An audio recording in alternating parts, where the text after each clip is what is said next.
Meu nome é Gonzalo Vecina Neto, eu atualmente sou médico e estou trabalhando no Hospital Sírio-Libanês como superintendente corporativo. Mas, como dizia o Portela, aquele que foi ministro da Educação, eu prefiro dizer que aqui eu estou e que, na verdade, eu sou professor da Faculdade de Saúde Pública, onde sou responsável pela área de gestão de serviços de saúde. Mas para chegar aí tem uma história que é do tamanho de cada um de nós. A história nossa é uma história invariável, sempre é uma história que dura uma vida, e a minha também durou. Eu nasci em Sorocaba, em 9 de julho de 1953. Hoje, sempre feriado, né? Nem sempre foi assim. E é uma data que também a alguns traz o sentimento nativista dos paulistas, e a outros traz esse sentimento de que naquele momento São Paulo se punha contra um progresso que de fato aconteceu naquele momento em que se estava substituindo a economia agroexportadora por uma economia baseada também na indústria e no desenvolvimento tardio da nossa indústria. De qualquer forma, 9 de julho, em Sorocaba. Na verdade, na época eu nasci em Votorantim, não, que hoje é Votorantim, que eu nasci numa fazenda no bairro do Rio Acima, nas mãos de uma parteira, como todos os meus outros dois irmãos também nasceram nas mãos de uma parteira. Naquele tempo, eram as parteiras que faziam os partos. E foi uma infância numa cidade, naquela época, de médio porte, muito voltada para a indústria da tecelagem. E meu pai, e a família de meu pai, meus pais são filhos de imigrantes.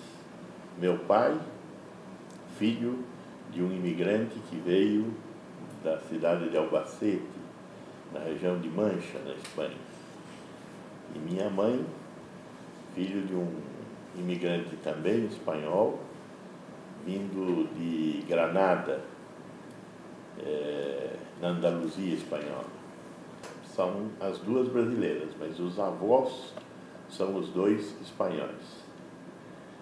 E então, naquele momento, meu pai era padeiro. Meu avô paterno havia feito uma carreira toda na área da construção civil, e lá pelas tantas resolveu construir uma padaria. Em 1953, quando eu nasci, eles já tinham uma padaria há mais de 20 anos. Era uma padaria, uma das 3 padarias que a cidade de Sorocaba tinha. Era uma padaria importante. E talvez daí venha meu gosto por pão. E também meu físico, de tanto comer pão e outras coisas mais. Mas nasci grande, com 5,2 kg, e continuei assim a vida toda. Em Sorocaba, naquele tempo, o que se fazia era brincar na rua. Nós morávamos num bairro predominantemente habitado por descendentes de espanhóis, uma rua que na época era chamada de Rua dos Morros, no Além Ponte. Sorocaba tinha o centro e o Além Ponte. Nós morávamos depois da ponte do Rio Sorocaba. E tive uma infância muito feliz. Tive um irmão 2 anos após o meu nascimento, que ainda é vivo, e um irmão 7 anos depois, em 1960, que infelizmente já faleceu. Mas a infância foi muito feliz. Nadei muito, aprendi a nadar numa lagoa em Sorocaba, que hoje é o zoológico do Parque Quinzinho de Barros. aprendi a jogar xadrez com o meu pai, que ficava jogando xadrez à noite enquanto assava o pão na padaria, né? E aí gostei muito do xadrez e me desenvolvi bastante. Fui um xadrista quase profissional enquanto não entrei na faculdade de medicina. Na faculdade de medicina fui hexacampeão universitário de Jundiaí. Não tinha também muita gente que jogasse bem xadrez naquele tempo.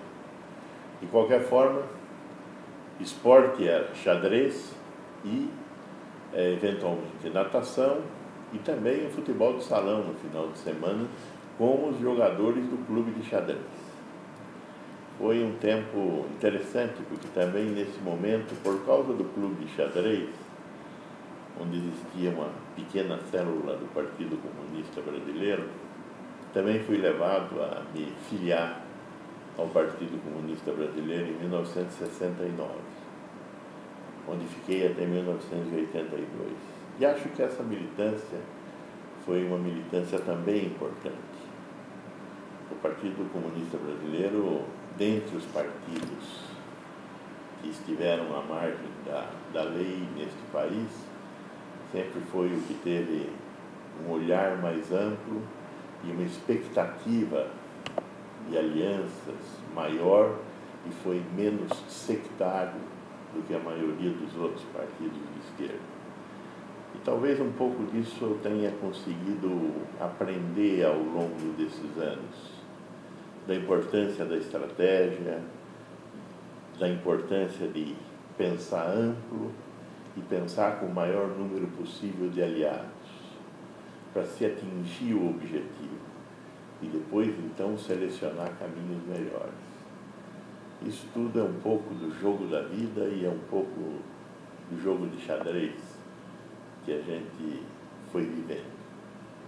De qualquer forma, fiz os meus estudos nas escolas em Sorocaba e por volta de 1972 eu entrei na faculdade de medicina. Na época, o que eu queria fazer era medicina. Meu pai, eram 4 irmãos, 3 irmãos não estudaram e um irmão virou médico, o caçula. E aquele era um exemplo para a família. Em grande medida eu devo esse sonho de ter virado médico a esse meu tio, que foi inclusive, é vivo ainda, mas foi durante muitos anos, professor de ortopedia da Faculdade de Medicina de Sorocaba. Do lado de minha mãe, como meus avós maternos moravam em Jundiaí, tive pouca vivência e pouca influência. Visitava-os com alguma frequência, mas não vivia a família como vivia a família de meu pai com meu avô. Meu avô paterno era um apaixonado por música, era uma liderança da comunidade espanhola, e aí sempre tínhamos oportunidade. Minha avó trazia cantores e dançarinos para a sala da casa dele. Não era uma casa grande, mas ouvir o flamenco foi uma coisa que me influenciou por toda a vida.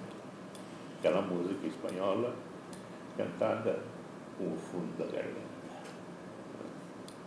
De qualquer forma,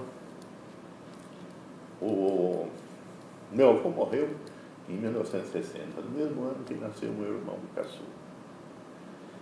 E eu tive, então, muita influência dessa parte espanhola. Se falava espanhol em casa. E isso foi muito bom.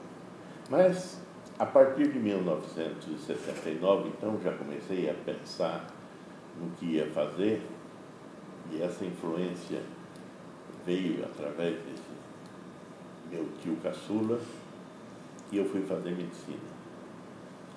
Na época, existiam os exames unificados, o CECEM, o CECEA, e algumas outras faculdades isoladas. Jundiaí era uma faculdade isolada, que fazia os exames coincidentes com os exames para entrar nas outras faculdades do CECEM e do CCEA, que eram bastante disputadas.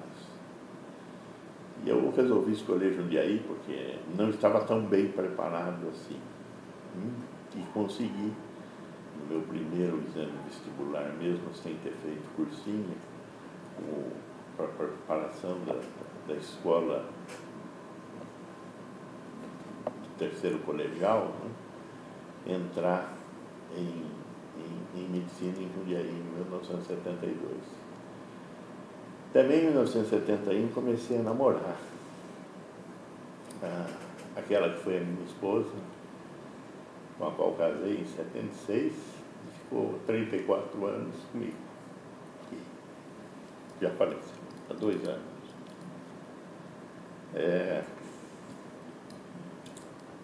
Foram anos bons,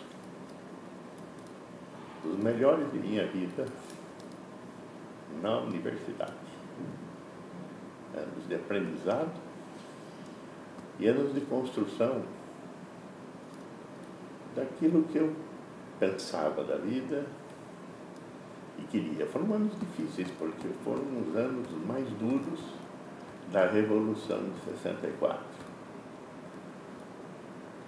E como eu tinha a minha militância no partido, tinha uma célula em Jundiaí, eu escondi os livros e os materiais, os jornais, a Voz Operária, dentro da caixa d'água da minha república. Tinha que subir no telhado toda vez que queria fazer a reunião com os outros companheiros do partidão. E tinha que, como eu era membro do centro acadêmico, também tinha que prestar contas todos os meses no 12º Grupamento de Artilharia de Campo, se entrevistar com o coronel Leitão, para dizer que não estava fazendo nada errado. Não era um mau sujeito, pensava diferente, só isso. Num tempo em que pensar diferente era meio crime. Mas atravessei a faculdade de medicina pensando em fazer alguma especialidade médica ligada ao social. Me interessava particularmente pelas moléstias infecciosas, pela pediatria e pela medicina preventiva. Ao fim, fui orador da minha turma, exerci durante alguns anos também a representação de alunos na comissão de residência médica e me formei em 1977. Não fui um dos alunos mais brilhantes, pelo contrário, não fui também um aluno muito medíocre. Me aplicava dentro do suficiente, porque o mais mesmo era fazer a atividade política e também atividade esportiva na atlética. Eu tive a oportunidade de conviver com o Marcel, que foi da seleção brasileira. Ele era uns 2 anos mais novo do que eu e era um astro absoluto do basquete, mas eu era o astro absoluto do xadrez.